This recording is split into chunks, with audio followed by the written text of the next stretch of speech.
it's getting tough to fit after the Winker deal, and I know this doesn't sound, and it's not equivalent, Jesse Winker, Pete Alonso, but the point is they feel that payroll is probably around 285-ish right now. Add Winker's $7.5 million. That final luxury tax line is 301. They're willing to exceed it by probably about a ton because the tax really grows exponentially on every dollar there.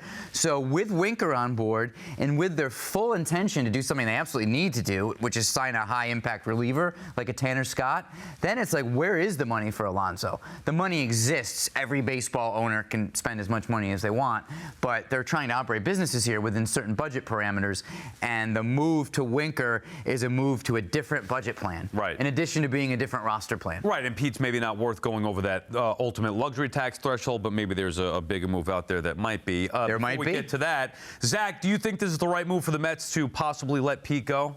Well, it's hard to say, right? Like there's so many unknowns that we still don't know. We don't know what the dollars look like. If the market, it seemed like it may have been coming back to the Mets, and they were willing to talk about a short-term deal.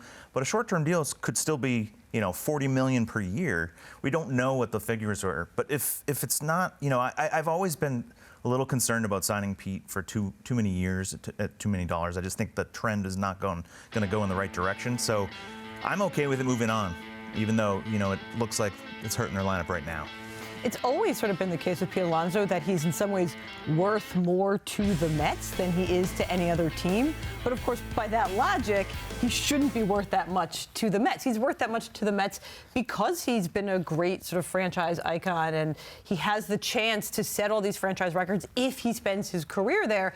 But then if you're if you don't want to give him that opposite of a hometown discount, hometown bonus, then it's fine to move on. Like if the market, we would know if he had a robust market already. Because he would have signed with the team. But he just doesn't, and he's not that valuable elsewhere, which means the Mets are making a cold-hearted but ultimately probably correct decision that, look, if he's not that valuable elsewhere, he shouldn't be that valuable to us.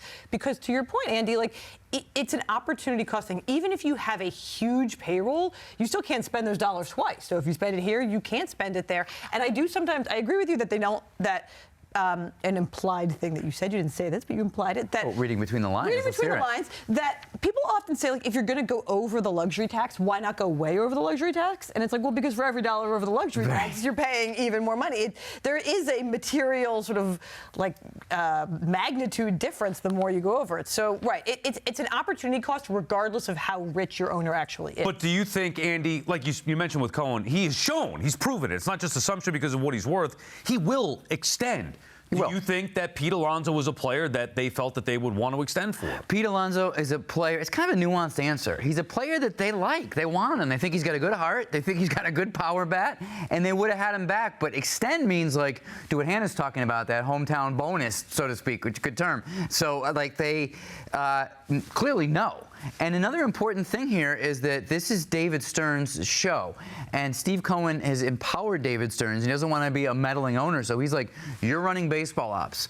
Baseball ops. You guys tell me what the price point should be here, and I'll respect that. And that's the way this has gone. So this idea that Cohen was just going to maybe come in at some point and call Scott Boras himself and say, "Oh, forget it, just give him whatever. We love Pete."